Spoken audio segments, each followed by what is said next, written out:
Welcome to Luca and Miguel. Enjoy the video. In this video, I will explain how to make Maruchan ramen.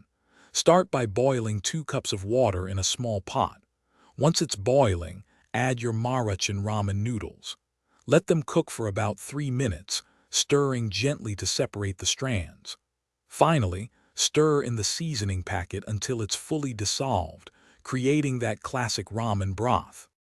To elevate your ramen's flavor, try adding a dash of soy sauce for a richer umami. A few drops of sesame oil can introduce a nutty aroma.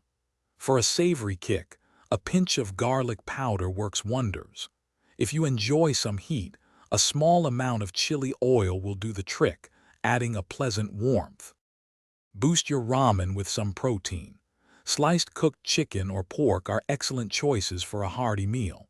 A soft boiled or fried egg adds richness and a creamy yolk. For a quick seafood option, a handful of cooked shrimp works well. Vegetarians can enjoy crumbled firm tofu for a satisfying addition.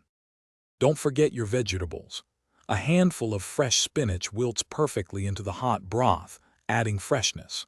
Sliced green onions add a fresh, mild onion flavor and a pop of color. Frozen mixed vegetables are a convenient way to add nutrients. For an authentic touch, top your ramen with a few sheets of nori seaweed. Thanks for watching and please subscribe. It's the best investment you'll ever make.